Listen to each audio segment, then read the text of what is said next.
Subconscious mind, unconscious mind और conscious mind. ये क्या है? माइंड में तीन फ्रैक्शन है।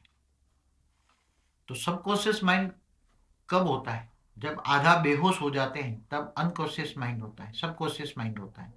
और जब टोटल बेहोश हो जाते हो तब अनकॉन्शियस माइंड होता है। तो माइंड कहाँ है? माइंड की शक्ति क्या काम करती है? मन, माइंड माना मन, मन की गति कितनी है? अगर मन की गति पूरी तरह जगाओ, अगर 100% मन की शक्ति को जगाओ, तो तुम मन की इतनी शक्ति है कि तुम सारे विश्व को परिवर्तन कर सकते हो। संकल्प मात्र से तुम जो चाहे वो कर सकते हो। अगर मन की गति को जानना है तो मन पहले कहाँ है, किस में है? तो जो अपनी आत्मा है, सोल है, रूह है, उसके अंदर मन है। आत्मा के अंदर मन है। अब मन की शक्ति यानी सबकॉन्शियस माइंड के अंदर शक्ति कहां से आती है, कैसे आएगी? सभी आत्माओं में मन तो है, मगर मन की शक्ति खत्म हो चुकी है। क्यों खत्म हो चुकी है? ज्यादा सोचते हैं, ज्यादा संकल्प करते हैं, नेगेटिव सोचते हैं तो मन की गति ज्यादा चलती है, और मन की गति ज्यादा चलती है तो मन की शक्ति खत्म हो जाती है। और नेगेटिव सोचने से मन की एनर्जी बहुत खत्म हो जाती है। तो मन की शक्ति कैसे हम बढ़ाएं? मन की शक्ति बढ़ाने के लिए पहले आत्मा को अनुभव करो, मैं आत्मा हूं। अब आत्मा के अंदर मन, बुद्धि और संस्कार है। आत्मा के अंदर मन है, तो मन का आधार क्या है? बुद्धि। और बुद्धि का आधार क्या है? संस्कार। तो बुद्धि कहां से आती है?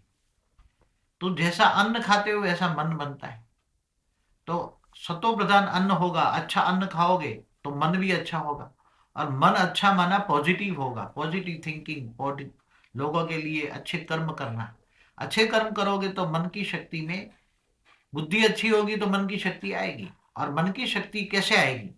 ये आपको विवेक से सोचना पड़ेगा, बहुत सोचना पड़ेगा। मन वचन कर्म से आपको पॉजिटिव रहना पड़ेगा। आत्मस्वरूप की, आत्मा की शक्ति को जगाना पड़ेगा। जब सोल कॉन्शियस हो जाओगे तो आत्मा की शक्ति आने से मन की शक्ति कई गुनी आ जाती है, इतनी आ जाती है कि आप मनुष्य आत्मा से देवात्मा बन जाते हो, आत्मा से परमात्मा बन जाते हो, सारे विश्व को परिवर्तन कर सकते हो।